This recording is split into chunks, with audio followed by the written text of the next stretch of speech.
శేషు గారు, అంటే దీని మీద మీ విశ్లేషణ ఏమిటి? అంటే నిజానికి ఈ లీకుల వల్ల ముఖ్యంగా విద్యార్థులు ఎంతో ఆందోళన చెందాల్సిన పరిస్థితి. ఎంతో కాలం కష్టపడి రాసి ఆ తర్వాత ఏదో పేపర్ లీక్ అయింది అనేసరికి ఎగ్జాములు రద్దవ్వడం, ఇదంతా కూడా నిజంగా ఒక ప్రయాసతో కూడిన పని. సో దీని మీద ఇప్పుడు ఈ కొత్త చట్టం రావడం, కమిటీని వేయడం, ఎలా మీరు దీన్ని స్వాగతిస్తున్నారు? మొత్తంగా అయితే దేశంలో ఒక విధమైనటువంటి ఆందోళన కనపడుతుంది, ముఖ్యంగా విద్యార్థుల్లోనూ యువతలోనూ. సిరీస్ ఆఫ్ లీకేజెస్ మీరు చూడండి, నీట్ ఎగ్జామ్ పేపర్ లీక్ అయిందనే ఆరోపణలు, ఆందోళన జరుగుతున్నటువంటి నేపథ్యంలోనే జూన్ 19వ తారీఖు నాడు జరిగినటువంటి నేషనల్ ఎలిజిబిలిటీ టెస్ట్, అంటే దరిదాపు ఒక 9 లక్షల మంది పరీక్ష రాసినటువంటి నెట్ ఎగ్జామ్ కూడా పేపర్ లీకేజ్ అయినట్లుగా ప్రభుత్వం వెంటనే స్పందించి ఆ పరీక్షను రద్దు చేసినట్లుగా మనం చూసాం. తర్వాత జరగబోతున్నటువంటి సిఎస్ఐఆర్ పరీక్షను కూడా నేషనల్ టెస్టింగ్ ఏజెన్సీ రద్దు చేసుకున్నట్లుగా మనకి కనపడుతుంది. అదే ఇవి ఆందోళన కలిగించేటటువంటి విషయాలైతే ఒక సర్వే ఈ రోజు వచ్చింది. ఏంటి అని అంటే, ఒక లాస్ట్ 7 years లో 15 కీలకమైనటువంటి రాష్ట్రాలలో 70 పరీక్షలకు సంబంధించినటువంటి పేపర్స్ లీకేజ్ అయితే 1,70,00,000 మంది బాధితులు ఉన్నారనేటటువంటి ఒక సర్వే ఇవాళ మనకి వార్తా సంస్థల్లో, వార్తా మీడియాలో మనకు కనపడినటువంటి అంశం ఉంది. అంటే దేశవ్యాప్తంగా అటు దేశంలోనూ జాతీయ ఎంట్రన్స్ టెస్ట్లలోనూ, ఇటు రాష్ట్ర స్థాయిలో జరుగుతున్నటువంటి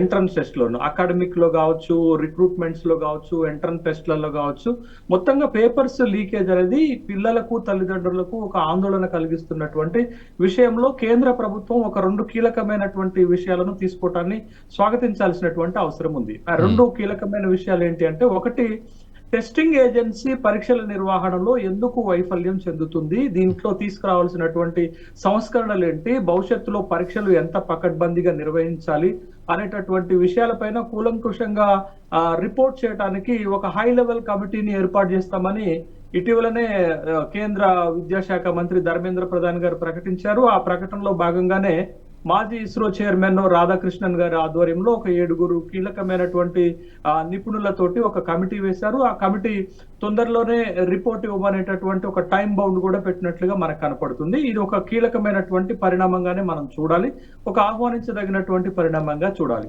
రెండోది ఏంటి అని అంటే, అసలు ఏంటి ఇది, ఈ పరీక్ష పేపర్స్ లీకేజ్ చేస్తే, మాల్ ప్రాక్టీసెస్ చేస్తే ఏంటి పనిష్మెంట్లు అనేటటువంటి విషయం కూడా మరొక వైపు ఆలోచన చేస్తుంటే, మీకు ఒక 2 ఎగ్జాంపుల్ చెప్తానండి. ఒకటి, వెస్ట్ బెంగాల్లో కూడా తరచూ పేపర్స్ లీకేజ్ అవుతున్నాయండి. అక్కడ టీచర్స్ రిక్రూట్మెంట్ లో అవినీతికి పాల్పడ్డారన్న ఉద్దేశంతో ఆ రాష్ట్ర మంత్రి పార్థ చటర్జీని జైల్లో పెట్టారు. అంటే ఈడీ ఎన్ఫోర్స్మెంట్ డైరెక్టరేట్ పట్టుకోవటం, జైల్లో పెట్టడం అంటున్న సంఘటన మనం చూసాం, ఇటీవలనే చూసాం. అదొకటైతే.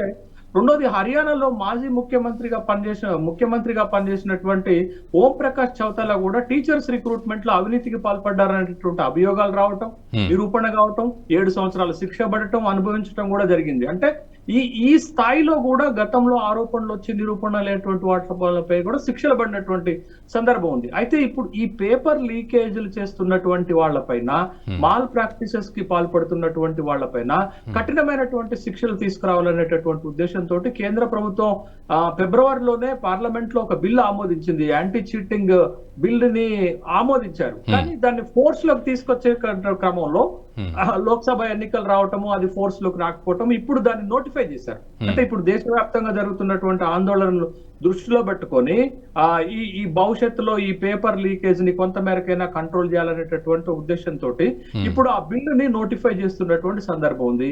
అయితే ఇందాక మురళీ సార్ చెప్తున్నది కూడా వాస్తవమే. గతంలో శిక్షలు పడ్డాయి కదా, పడ్డప్పటికి కూడా పేపర్ లీకేజ్ అయింది కదా, ఇవాళ చట్టం వస్తుంది, బిల్లు వస్తుంది, మరి ఆగుతుందా అని అంటే, బట్ మనం ఎప్పుడు కూడా ఒక ఆశావాద దృక్పథంతో ఉంటాం కాబట్టి ఒక బిల్లు, ఒక కఠినమైనటువంటి బిల్లును తీసుకురావటం వల్ల కొంతమంది అక్రమార్కులకైనా భయం కలుగుతుంది కదా.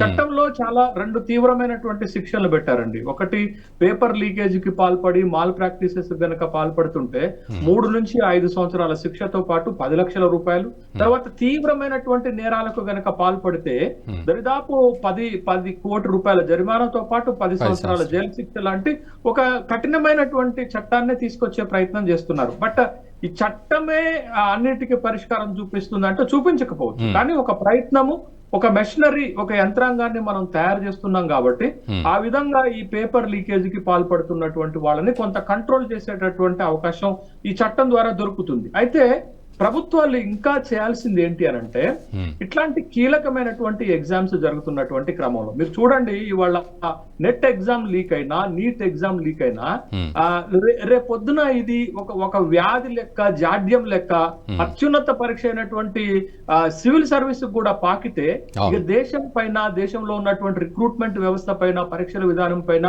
ప్రజలకి, విద్యార్థులకు పూర్తి స్థాయిలో నమ్మకం కోల్పోతుంది. కాబట్టి ఆ ప్రమాదం రాకుండా తగు జాగ్రత్తలు తీసుకోవాల్సినటువంటి అవసరం ఉంది, సంస్కరణలు తీసుకురావాల్సినటువంటి అవసరం ఉంది.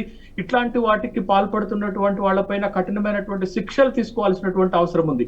ఇది ఒక చట్టంతో ఆగిపోదు. అనేక దశల్లో సంస్కరణలు చేపట్టాల్సినటువంటి అవసరం ఉంది, మానిటరింగ్ చేయాల్సిన అవసరం ఉంది, రెగ్యులేషన్స్ పట్టురావాల్సిన అవసరం ఉంది, ప్రికాషన్స్ తీసుకోవాల్సినటువంటి అవసరం ఉంది. నేను ఎవరిని పొగడటానికి చెప్పట్లేదు, కానీ ఇవాళ మన తెలంగాణలో గ్రూప్ 1 పరీక్ష జరిగింది. 2 సార్లు మనం ఫెయిల్ అయినటువంటి పరీక్షను 3వ సారి పకడ్బందీగా నిర్వహించారు. అంటే ప్రభుత్వాలు తలుచుకుంటే నిర్వహించగలుగుతాయి అనేటటువంటి ఒక సంకేతం మనకు కనపడింది కదా. సీరియస్ గా ప్రభుత్వము ఒక పరీక్ష జరుగుతున్నప్పుడు ఒక మానిటరింగ్ వ్యవస్థని ఏర్పాటు చేసుకోవాలి. శిక్షలు ఉంటాయి, సంస్కరణలు వస్తాయి, వాటితో పాటు ఫంక్షనింగ్, డెలివరీ ఫంక్షనింగ్ అనేది ఆ సమయానికి పకడ్బందీగా ఉండేటట్టుగా ప్రభుత్వం తగు జాగ్రత్తలు తీసుకోవాల్సినటువంటి అవసరం ఉంటుంది. అది రాష్ట్రాల్లోనైనా, కేంద్రంలోనైనా. ఇవాళ తెలంగాణ రాష్ట్రం వచ్చిన తర్వాత కూడా ఎంసెట్ పేపర్ లీక్ అయింది కదా మన దగ్గర, గ్రూప్ 1 పేపర్ లీక్ అయింది కదా మన దగ్గర, 7 పరీక్షలకు సంబంధించినటువంటి 17 పేపర్లు లీక్ అయినాయి కదా. మరి 3వ సారి జరిగినటువంటి గ్రూప్ 1 పరీక్ష ఎందుకు లీక్ కాలేదు?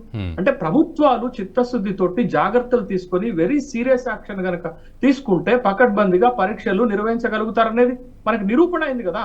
కాబట్టి ఒక మానిటరింగ్ వ్యవస్థ, ఒక రెగ్యులేటరీ వ్యవస్థని బలంగా తయారు చేసుకోలేకపోతే రేపు ఈ దేశంలో ఉన్నటువంటి యువతకి రావాల్సినటువంటి ప్రయోజనాలను మనం కాపాడలేకపోవచ్చు, విద్యా వ్యవస్థని కూడా మనం కాపాడలేకపోవచ్చు. కాబట్టి ఒక పక్క ఎడ్యుకేషనల్ సిస్టమ్ ని కాపాడుకోవాలి, ఇంకొక పక్క యూత్ అండ్ స్టూడెంట్స్ ని కాపాడుకోవాల్సినటువంటి ఒక పెద్ద బాధ్యత ఉంది. కాబట్టి దీన్ని ఒక యజ్ఞం లెక్క భావించాలి తప్ప ఒక పని లెక్క భావిస్తున్నటువంటి క్రమంలో ఈ విధమైనటువంటి వస్తున్నాయి. ఇప్పటికైనా కేంద్ర ప్రభుత్వం స్పందించింది. ఒక హై లెవెల్ కమిటీని అటు ఏర్పాటు చేయటం, ఇటు ఒక బిల్లుని పట్టుకొచ్చేటటువంటి కార్యక్రమాన్ని చేయటాన్ని మనం ఖచ్చితంగా ఆహ్వానించగలిగిందే. ఇవి రెండు భవిష్యత్తులో జరగబోయేటటువంటి ఎగ్జామ్ సిస్టాన్ని బలోపేతం చేయాలని మనం కోరుకోవాలి. ఈ వీడియో మీకు నచ్చినట్టయితే లైక్ చేయండి, 10 మందికి షేర్ చేయండి. అలాగే కామెంట్ల రూపంలో మీ అభిప్రాయాలను మాతో పంచుకోండి. Nationalist hub group of channels ను సబ్స్క్రైబ్ చేసుకుని తెలుగునాట జాతీయవాద జర్నలిజాన్ని ప్రోత్సహించండి. ఈ వీడియో కింద ఉన్న బెల్ ఐకాన్ పై క్లిక్ చేయడం మర్చిపోవద్దు.